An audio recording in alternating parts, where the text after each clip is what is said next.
तो बोलो हम लोग उसी समय कठोर से कठोर डिसीजन ले लेते हैं। बोलो ले लेते हैं कि नहीं ले लेते हैं? कि खबरदार हमारे परिवार की ओर आंख उठा के मत देखना, हमारी बहन बेटियों की ओर आंख उठा के मत देखना, ये बर्दाश्त से बाहर। सीधी सी बात, जीवन में हमको सिद्धांतवादी बनना चाहिए। सुविधाएं तो अपने आप मिल जाती हैं, सुविधाओं के पीछे नहीं पड़ना चाहिए, सिद्धांतवादी बनना चाहिए। भगवान राम ने सिद्धांत का डिमडिम नाद किया।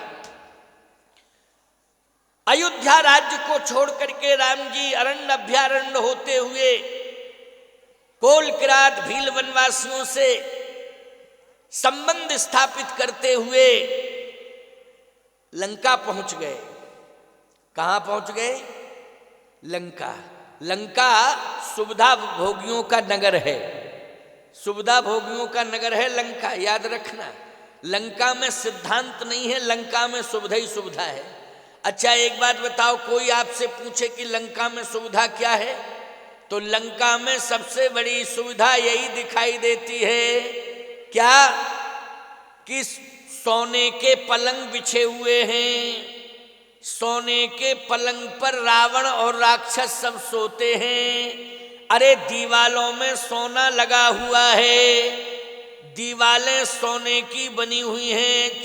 कनक कोट विचित्र मणिकृत सुंदरायतना घना चौहाट हाट सुभाट वीथि चार पुर बहुविधि बना।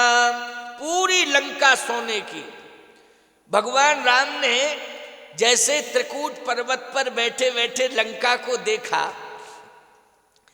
तो भगवान श्री राम के मन में ये इच्छा नहीं है कि ये लंका मुझे मिल जाए। राम राज्य की विशेषता यही है कि दूसरे की संपत्ति पर कभी नियत खराब नहीं करते हैं राम राज्य के नागरिक, समझ लेना इस बात को। जिसके जीवन में आज भी ईमानदारी है, मैं कहता हूं कि वो राम राज्य का नागरिक है।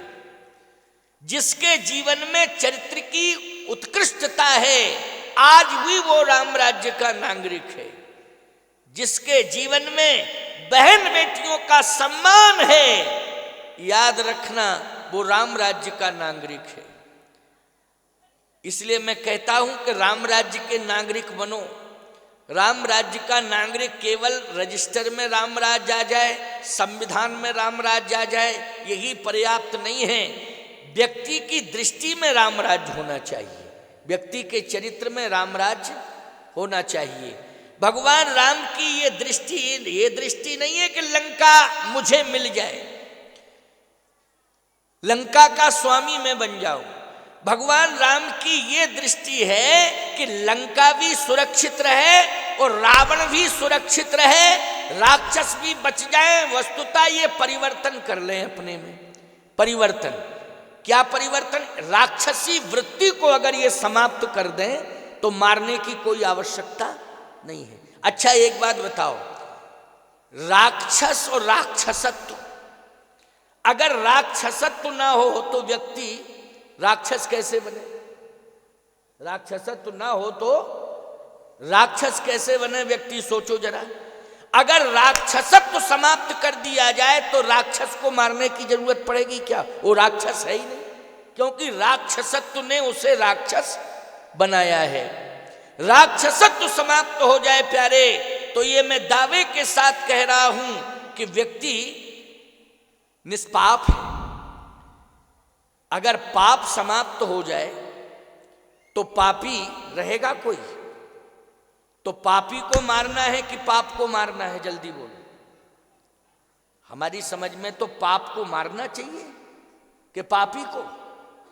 अगर पाप मर जाए तो पापी रहेगा कोई? कोई नहीं रहेगा।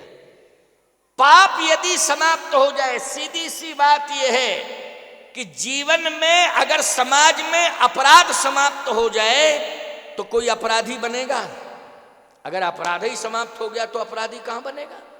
ठीक इसी प्रकार से राम राज्य की विशेषता है। भगवान राम का दृष्टिकोण ये है कि लंका में राक्षस रहते हैं। अगर इन राक्षसों के राक्षसत्व को समाप्त कर दिया जाए तो ये पूरे के पूरे जितने भी लंका में रहते हैं वो सुरक्षित हो जाए, रावण के जीवन में जो राक्षसत्व है वो समाप्त हो जाए।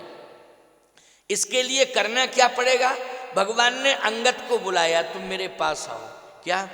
जाओ रावण को समझा दो, रावण को समझा दो।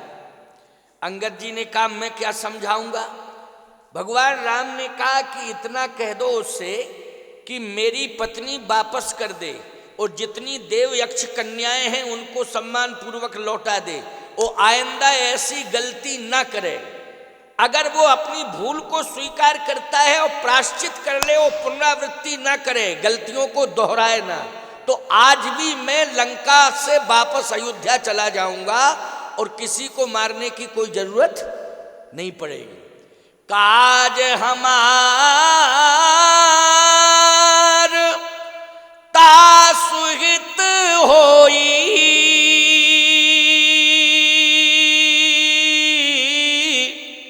तो रिपुसन करहो बत कही सोई। यदि हमारा काम बन जाए, अच्छा हमारा काम का मतलब राम जी यही करे केवल सीता जी को वापस कर दे रावण, बस इतने में काम बन जाएगा? नहीं नहीं नहीं।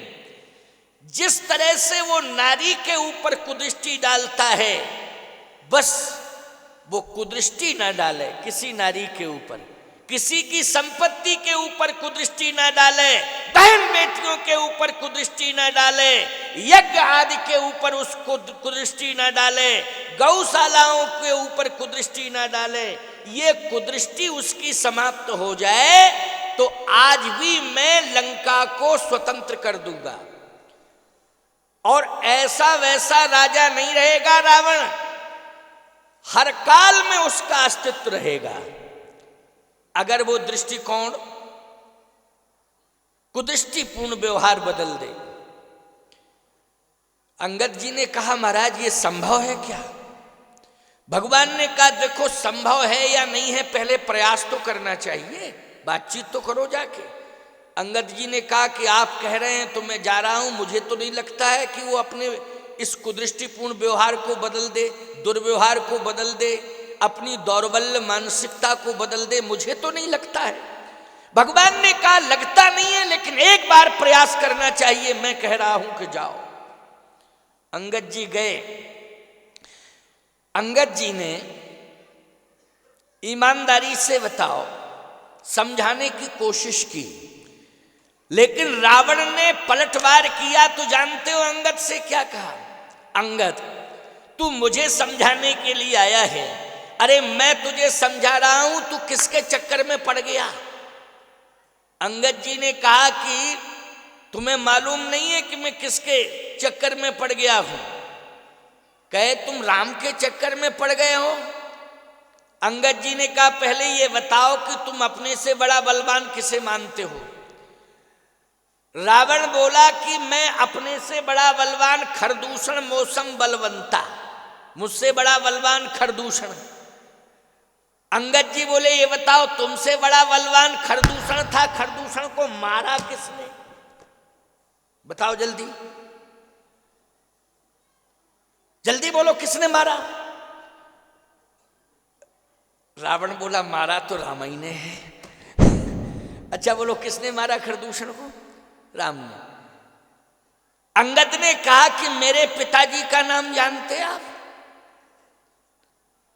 हां बाली का बेटा है तू। 6 महीने तक किसकी अंडर कस्टडी में रहे आप? ये बताओ। 6 महीने तक बंदी बना करके रखा था बाली ने रावण को, और जब रोया गिड़गिड़ाया माफी मांगने लगा तब कहा कि अभी मैं छोड़ रहा हूं लेकिन जमानत पे छोड़ रहा हूं, जब चाहूंगा तब तुझे बुला लूंगा, जब चाहूंगा तब बुला लूंगा।